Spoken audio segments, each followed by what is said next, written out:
단장 김현입니다. 5월 9일 금요일 민주파출소 제보 및 주요 대응 현황 브리핑 드리겠습니다. 5월 9일 9시 기준으로 이번 주 8,075명이 방문했고 2,900건의 제보가 접수됐습니다. 매체별로는 네이버가 17%로 가장 높은 수치를 기록했고 그 뒤로 SNS가 15.69%, 유튜브는 15.48%, 현수막이 11.41%로 제보되고 있습니다.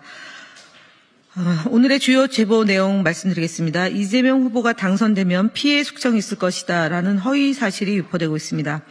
2025년 5월 8일 전강훈 목사가 운영하는 것으로 알려진 카카오톡 단체 채팅방 자유마을을 통해 이재명 후보의 당선을 막기 위한 근거로 피해 숙청을 운운하는 허위 사실이 유포되고 있다는 제보입니다.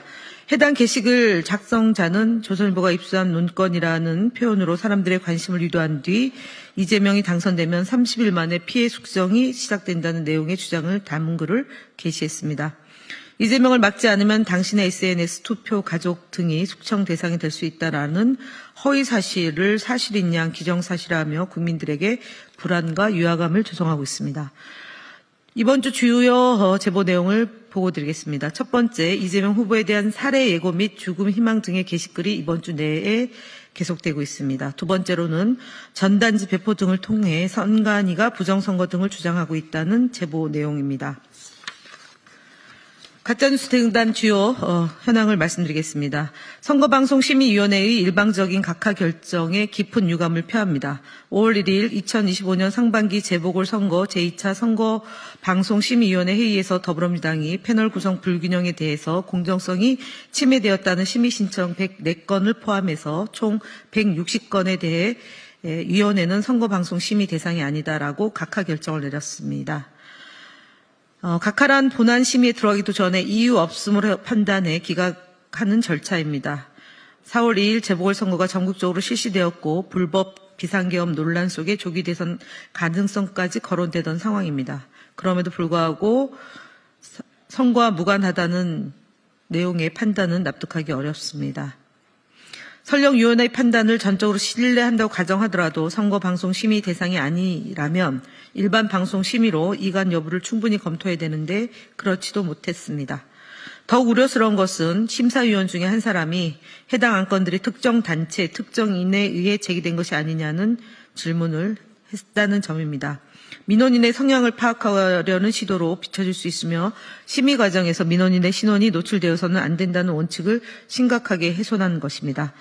선거방송심의위원회 강력히 촉구합니다. 준사법기관으로서 책임과 권위를 지니고 있는 만큼 공정하고 엄중한 심의를 해줄 것을 당부드립니다. 구글, 네이버, 카카오 등 6개 플랫폼사의 대선 허위 조작, 혐오 조작 콘텐츠에 대한 대응 협조 요청을 진행하고 있습니다.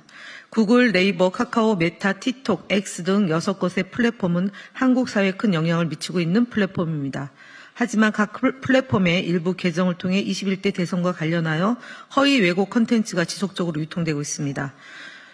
선거의 공정성을 훼손하고 민주적 절차를 왜곡하는 부정선거 주장 콘텐츠와 대통령 후보자에 대한 허위 왜곡 정보 및 살해 협박 콘텐츠는 오랜 시간 동안 심각한 수준으로 사회적 악영향을 미치고 있습니다.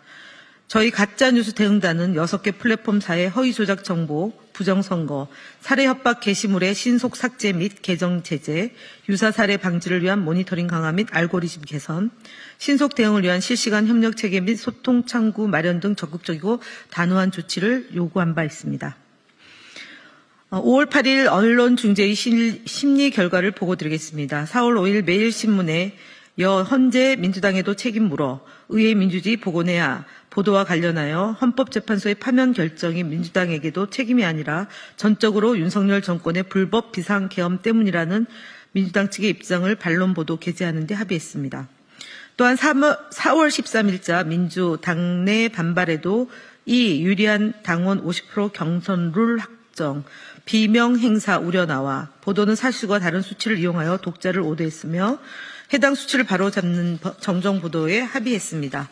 마지막으로 4월 18일 매일신문 유튜브 채널에서 문 통계 조작이 최악인 이유 플러스 뇌물 서면 조사도 불응 영상의 썸네일이 기사 내용과 무관하게 이재명 후보를 부정적으로 묘사하고 있어 해당 썸네일을 정정하기로 합의했습니다. 김태우 TV, 배승희 변호사 등 구글 신고 등 유튜브 대응 현황 보고드리겠습니다. 더불어민주당은 김태우 TV, 배승희 변호사, 전옥현 안보정론TV 등 허위사실 유포 영상을 게시한 유튜브 3개 채널에 대해 공직선거법 위반 혐의로 신고 조치했습니다. 김태호 TV는 법사위 현안 질의에서 유상범 의원의 발언을 편집하여 인용하며 범죄를 저지른 대법원이 유죄 판단을 했습니다라고 하여 대법원의 파기환송 결정을 유죄 판단이라고 왜곡하고 진행 중인 재판을 확정된 유죄인 것처럼 단정했습니다. 배승희 변호사는 이재명이 대통령이 되면 헌법재판소로 가면 유언은커녕 헌법 합헌으로 나오게 되겠죠라고 발언하며 이재명 후보가 헌법재판소를 자신에게 유리하게 활용할 것이라는 허위 사실을 공표했습니다. 또한 전옥현 안보정론TV는 이런 모든 악법을 만드는 걸 보면 이재명이가 범인인 게 맞잖아요 라고 법적으로 확정되지 않은 사안에 대해 특정 후보자를 범인으로 단정지었습니다. 이러한 악의적인 발언들에 대해 구글 정책 위반 신고, 선거관리위원회 신고 등을 동시 접수하여 허위 사실 유포와 선거법 위반 행위에 대해 대응하고 있음을 보고드립니다. 이상 마치겠습니다. 감사합니다.